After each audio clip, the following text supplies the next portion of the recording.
All right. So then after Life, you did Victory, and what church was that at again?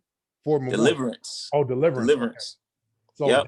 that record was just crazy, like the DVD, everything. So I just want to know, because I know you're talking about being nervous at NAM. How nervous were you back then Oh, for this recording? well, that was way worse. I can only imagine. I was way worse because I don't know. I'm not used to me coming up with my father. Our church was relatively small, community type church situation. Yeah. So I wasn't privy to industry, to crowds, nothing like that.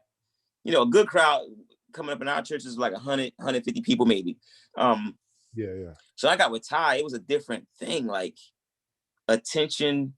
Man, that record. So if the Life Live was lying around a block, Victory Live was 5,000 people in, over 1,000 more people outside that couldn't make it in.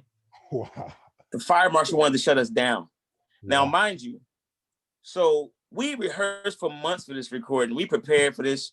We went through some crazy tragedy within the choir. We lost like one of our tenors. He passed away. Pudge, his father, passed away. Our saxophone player's mother passed away. It was crazy. So that's kind of what really, that was kind of part of what kind of created some of the theme of the record when you heard I Want It All Back. Yeah. We was kind of coming from that angle. We had suffered a lot of loss. So we were dealing with that, a lot of prayer, preparing for it. And we don't know what to expect because most people don't pack Victory out. I mean, don't pack Deliverance out. Okay. Deliverance is a 5,000-seater church. It's one of the biggest churches in Philly. And most people can fill the floor.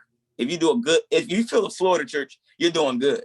Yeah. So we was nervous, like, well, we know we're going to have a good night if you fill the floor. Just make the cameras cover the floor so that nobody can see the balcony empty or nothing like that.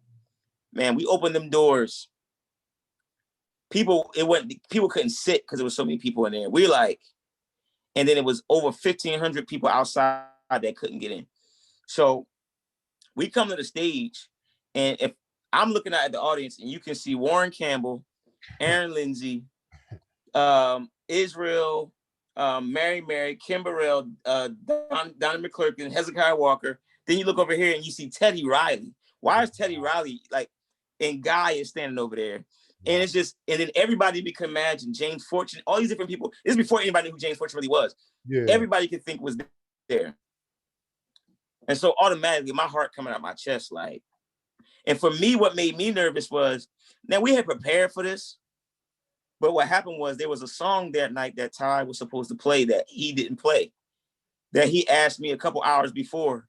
He pulled it like a Whoopi Goldberg Sister Act number on me, like, yo, I'm not gonna play this song tonight, Parris. You're gonna have to play it. Like, wait, dog, you've been rehearsing this. I only like maybe touched it once or twice. So I had to go back and get on the piano in the room and learn it. And that was Who Else But God. Mm-hmm. He was supposed to play that. I wasn't supposed to play that. Man. And if you know the way that thing changes keys. Yeah, I was gonna say it ain't no easy song. He was directing me. So if you notice, he was directing me because I didn't know. I was like, you gotta cue me for when to change because I got a vague understanding of where they're supposed to go. Mm-hmm. And this is not a normal, you know, if it's two keys and we're just playing back, cool. No, we jumping from A flat, D flat, and then B flat, E flat, and then going back and forward. And he got these awkward moves in between. So I'm sweating bullets because I'm prepared for everything else that night. I'm like, the song that all eyes are gonna be on me is the one song I don't know like that. And then all my heroes is out there in the audience. So I'm like, dog, if I botch this is my career. So I'm nervous all the way up until Who Else But God. And that's like the middle of the session. And it's a very highlighted moment where it's just me, the vocalist, and Tye. And so we get to that point, and I'm just following Tye, sweating bullets. Like, once the song was over, I rested, and then I was able to play the rest of the session. Cool. But I was shook up until that point.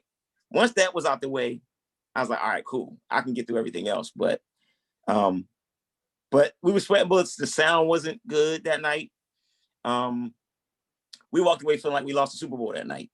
Oh, wow. Like, none of us spoke to each other when we left. Really? Everybody got in their cars and disappeared. And we didn't talk for like a week. And I remember Tye called us all to the house. Dana called the band, Soundcheck, come to the crib. And they pulled out the raw files and played it. And it was way better than what we thought it was. We thought we failed. We thought we bombed. Oh, man. And because what we expected, what we rehearsed, when if you can't hear your sound and things is all over the place, you like, it feel like we scrubs, and we didn't know the audience didn't know. We thought the audience was like, man, these jokers. We didn't know how to feel. When we listen back to the playback, we like, yo, this joint ain't bad. Like, okay, we had to edit some things, but we only had to cut one song from the record.